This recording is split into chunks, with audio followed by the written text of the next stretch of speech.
नमस्ते प्रणाम, आप सब लोग का वेलकम करती अपने चैनल और दीदी के चैनल दोनों जन के। आज एक हमन गीत लेके आए हैं। हमारे सबके गीत आप सबका कैसे लगी कमेंट बॉक्स में जरूर बताइए। अच्छा लगे तो लाइक सब्सक्राइब शेयर करिए, अपन प्यार दुलार आशीर्वाद जरूर दिए। जय माँ।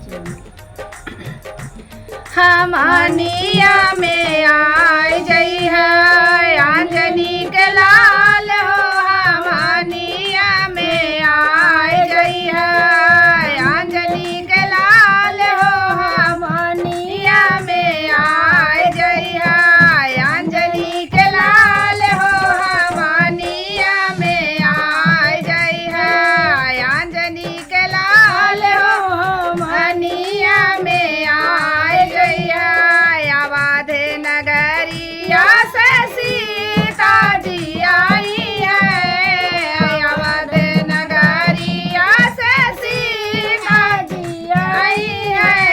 संगवा में उनके आई है, संगवा में उनके आई है। कौशल्या जी लाल हो, हमनिया में आई जई है अंजनी के लाल हो, हमनिया में आए गई है अंजनी के लाल हो, हमनिया में आए गई है। बारसा नगरिया से राधा जी आई है, बारसा नगरिया से राधा जी आई है। संगवा में उनके आई है, संगवा में उनके आई है।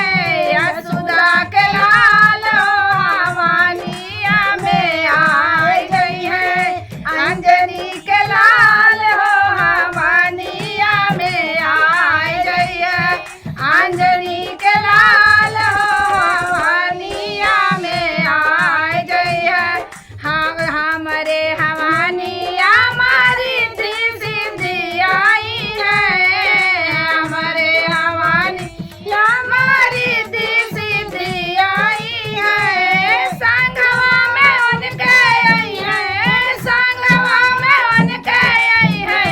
गौरा जी के लाल हो, हमनिया में आई गई है अंजनी के लाल हो, हमनिया में आई गई है अंजनी के लाल हो, हमनिया में आई गई है अंजनी के लाल हो, हमनिया में आई गई है अंजनी के लाल हो, हमनिया में आई गई है। जय माता दी। हमारा गीत आप सबका कैसे लगी कमेंट बॉक्स में जरूर बताइए। जय जय माता।